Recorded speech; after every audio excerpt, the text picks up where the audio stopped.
Well, the Reserve Bank is about to hand down its decision on interest rates. It is the start of a new way of doing things for the central bank. As well as announcing its rates decision, the Reserve will also release its quarterly statement on monetary policy. And the new governor, Michelle Bullock, is to hold a media conference in about an hour's time to talk about the thinking that went into the announcement. So we're standing by to bring you all of this, beginning with the rates news, which is due very soon. We have our business team on hand to take you through it all. Peter Ryan is outside the Reserve Bank in Sydney. With me in the studio is our finance reporter, Alicia Barry. So, Alicia, to you first of all, no one's expecting a move today, are they? Not anyone that I have found, Ros. There's 29 economists that have been surveyed by Refinitiv. They all think that the RBA will keep the cash rate on hold at 4.35%. When it comes to the market forecast, there is an expectation or a bet. 97.7% think that we will see rates on hold, with a 2.3% chance of a cut today. Certainly no expectations of a hike. And this is all after the inflation data came out last week for the December quarter, really heading in the direction that everyone was hoping it would be, and that was down much faster than even the Reserve Bank had forecast. We saw inflation in the December quarter fall to 4.1% from 5.4%. The RBA was only thinking it would fall to 4.5%. So surpassing those expectations and increasing expectations that we will see rate cuts earlier than expected. Let's go to our senior business correspondent, Peter Ryan, now, who's outside the Reserve Bank in Sydney. Hi there, Peter. So what are you expecting? What factors will the Reserve Bank be looking at today? Well, Ros, in many ways, the rates decision's a bit of a sideshow this afternoon, because we know it's going to stay on hold at 4.35%. What's going to be critical and very interesting is what the Reserve Bank does say about any optimism about slowing inflation, what that means for the cash rate. Could we start seeing the cash rate falling later in the year, maybe earlier?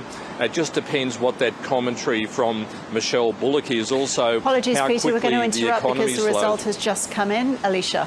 As Peter said, it was a done deal. 4.35% is where the cash rate is holding in the month of February. But certainly the communication that Peter Ryan has been talking about is going to be the big focus of analysts and economists. We have Sherelle Murphy standing by. She is the chief economist at EY Oceania. Sherelle Murphy, the RBA delivered no surprises at the beginning of the year.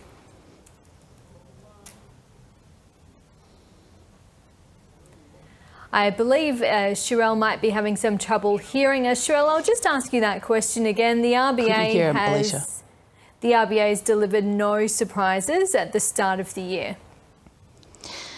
Good afternoon, Alicia. No, not at all, which, and it would have been very quite shocking, really, if they had, given that the inflation numbers have been coming down, and in the December quarter were actually lower than their previous forecasts. And of course, today we see an update to those forecasts and also an extension of the forecasts out past the end of 2025. So there's going to be lots of news to digest to see where they're going to be headed as the year progresses. And I mean, since the RBA lifted rates in November and of course then kept them on hold in December, we have had quite a bit of data out, some weaker than expected job numbers, fall in retail sales in December, and of course the inflation number that you just referenced. Is it possible the RBA has overshot when it's come to rate rises, and that could be to the detriment of the economy? There's always a chance that the Reserve Bank kind of overshoots towards the end of a cycle, but I think it would be way premature to suggest that that's happened this time. And that's because inflation is still above the target band. Inflation is, of course, their number one concern, and it's running at 4.1%, whereas they want it to be somewhere between 2 and 3. I'd also say that there's still a number of inflation risks on the horizon and actually coming through the economy currently. So the strong jobs market is definitely creating a tight situation for labour, and we may not have seen the end of the wage increases. There's also a really hot housing market. We've had international shipping rates go up, and we've of course got the conflict in the Middle East. all of these things could potentially impact our imported inflation, such as energy.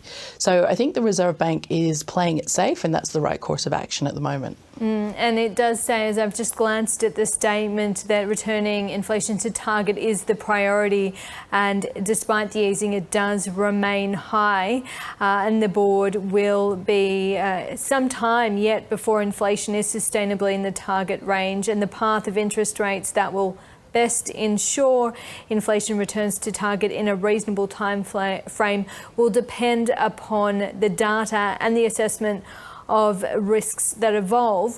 What data is the RBA going to be looking out for ahead of the next meeting? We have 7 more this year. Yeah, so there's a few weeks now before the next one, which comes in the second half of March. There's certainly plenty of monthly indicators, including, of course, the labour market data. We're going to see how the consumer is responding in this as we go through that summer period. We know that the consumer has been very weak, and that will be the part of the economy that they're most concerned about turning down. Of course, some reaction to the tax cuts starting to come through, and how the consumer responds to that.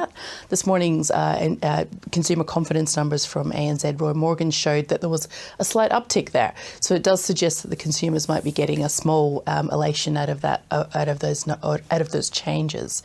So I think all these things will factor in the international environment too. This will be important. What central banks are doing overseas, and also what's happening to the cost of the things that we import here in Australia. Now, there's a lot of talk about whether or not we're going to see interest rate cuts sooner rather than later. If we look at the big 4 banks, CBA, Westpac and NAB have them priced in September and November, with ANZ saying 4th quarter. We're getting a bit too excited about interest rate cuts now, and should we just be a little bit more cautious? I think the call of a rate cut by the end of the year is a reasonably sensible one, but I'd also say that there's plenty of reasons why it might not happen. So first of all, of course, we have to see the inflation rate coming down convincingly into the Reserve Bank's target band, and it doesn't necessarily go in a straight line. You know, there are reasons that we may see some volatility in that number. All the factors that I mentioned before, it is not 100% clear yet that those have faded. And what the central bank is not going to want to do is lose control of that inflation target, because that credibility that it really relies on in getting inflation down is really what its big focus is. And so it really needs to, I guess, be super cautious as it cuts rates. Certainly if the unemployment rate started to increase, that would be a signal, something, especially if it moved quickly. But it will be keeping a close eye on those inflation numbers. It will not want to see that slip away.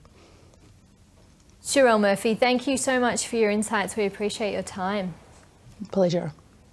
So Sherelle Murphy there, Ros, the Chief Economist at Oceania EY. No surprises from the RBA, but still a lot of talk that whilst inflation is coming down, it is still too high, and the RBA will be watching the data very closely. OK, well, let's go back to our senior business correspondent, Peter Ryan, who's at the Reserve Bank. Hi again, Peter. You were cut short there just before we had the official announcement. You were saying that it's the start of a new way of doing things at the Reserve today, because as well as announcing their decision on rates, the Reserve Governor is giving a media conference that's in about an hour's time, and also the central bank has released its statement on monetary policy, which you've seen. What are the takeouts from that? Well, that's right. The rates decision, as I mentioned, is a bit of a sideshow, but what we've seen in the revised economic forecast in the statement on monetary policy, which also hit this afternoon, is that the Reserve Bank is actually looking at a cash rate outlook based on money markets and also forecasts from what economists might think, seeing the cash rate falling to 3.9% in December this year, to 3.6% in June 2025, 3.4% in December 25, and down to 3.2% in June 2026. Remember, the cash rate at the moment is 4.35%. So based on those expectations or forecasts, which are subject to a range of risks, we could end up seeing the cash rate getting down to 3.2% by June 2026. And in these downgraded forecasts or revised forecasts, GDP slowing faster than forecast to be 1.3% by June this year. It had been 1.75%, picking up a little bit later.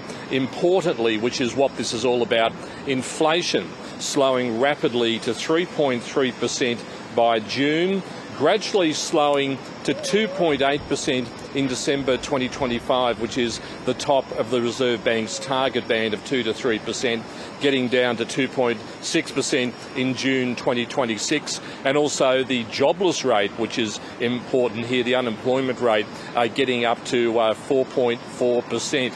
which is important in working together to bring inflation down and bringing rates down. So there's some very cautious optimism that given that inflation is slowing faster than expected, the economy is slowing faster than expected because of those 13 rate hikes since May 2022, we will be getting that cash rate down. But as I mentioned, it's all subject to those risks of inflation remaining higher for longer or rebounding.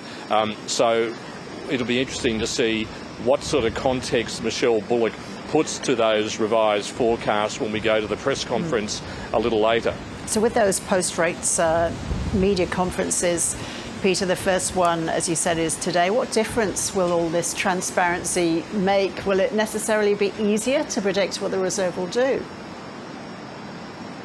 Well, it's going to be interesting, Ros, because there's something like 40 or 45 journalists who will be attending this press conference here at the Reserve Bank. So it's a very big event. It's going to go probably a bit longer than Michelle Bullock would probably prefer. She's going to be put under pressure to maybe articulate when we might see the cash rate falling or the economy slowing or the pace of inflation, and she's likely to be asked about a range of other issues such as stage 3 tax cuts, for example, which the Prime Minister and the Treasurer had both said had support of the Reserve Bank in saying that they won't be fueling inflation in any way. And at a press conference like this, when you're the Reserve Bank Governor and everyone wants to know where rates are going, there could be questions about absolutely anything: monetary policy, economic policy, fiscal policy, social policy, the price of bread or fish or meat. So it'll be fascinating to see how Michelle Bullock goes, and no doubt she's been honing her media skills over the last couple of weeks to get ready for those kind of questions. Well, Treasurer Jim Chalmers has just been responding to the RBA decision in Parliament House Question Time. We can bring you his comments now. Thank you for championing the 84,000 taxpayers in the electorate of Hasluck, including the 84% of them, who will get a bigger tax cut to help with the cost of living as a consequence of our changes. Now, I know the member for Hasluck's community has been especially sensitive to the interest rate rises which began before the last election, and I know that her community and communities right around Australia will particularly welcome the decision by the Reserve Bank today to keep interest rates on hold.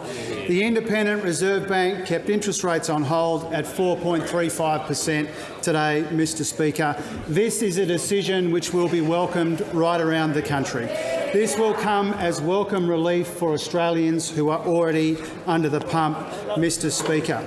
And as the Reserve Bank said in its statement released a few minutes ago, there are encouraging signs in our economy. Inflation is moderating, but they recognise, as we do, that inflation is still too high in our economy. And that's why this decision and the inflation figures that we saw last week, they do show that we're making welcome and encouraging progress in this fight against inflation, and that our policies are helping to get inflation down, working in concert with the Reserve Bank. But it's not mission accomplished, Mr Speaker. We know that because people are still under pressure. Headline inflation is now at its lowest level in 2 years, and monthly inflation has a 3 in front of it for the first time since December 2021. And the ABS has once again shown that our cost of living plan is helping to directly reduce inflation. They say, the ABS says, our cost of living policies took 0.5 percentage point off inflation through the year to the December quarter. These were the cost of living policies that those opposite voted against when they voted for higher inflation in our economy, Mr Mr. Speaker.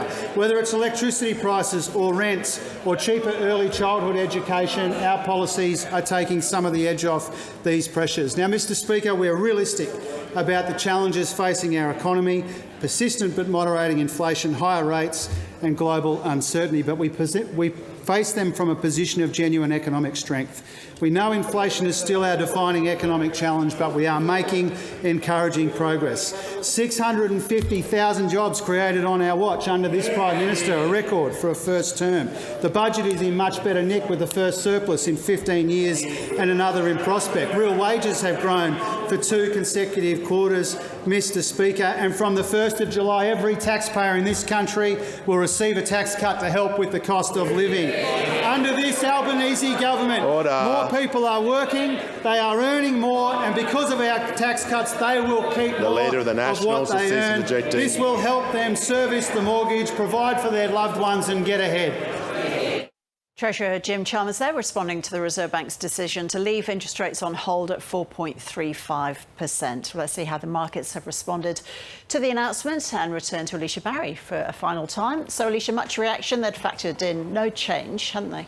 Yeah, and as a result, there has been fairly limited reaction on the markets. The Australian share market was trading about 0.7% lower heading into this decision, and it's sitting about there now. The Australian dollar did tick above 65 US cents. It wasn't far off it heading into the decision. Perhaps the idea that the statement wasn't indicating cuts as overtly as perhaps some currency traders might have liked, but it is very much at the margins. When it comes to the outlook for interest rates at the March meeting, at the moment, just 10 minutes or so after the decision was released, the probability markets have placed on a cut is 2.7%. So markets are betting it's sort of steady as we go until we see some substantial data that gives the Reserve Bank cause or an event cause for a cut. OK, Alicia, thank you. And just before we go, a reminder that you can watch RBA Governor Michelle Bullock's press conference live on the ABC News channel. That's at 3:30 Australian Eastern Daylight Time. And we're now taking you back to question time in Parliament House in Canberra.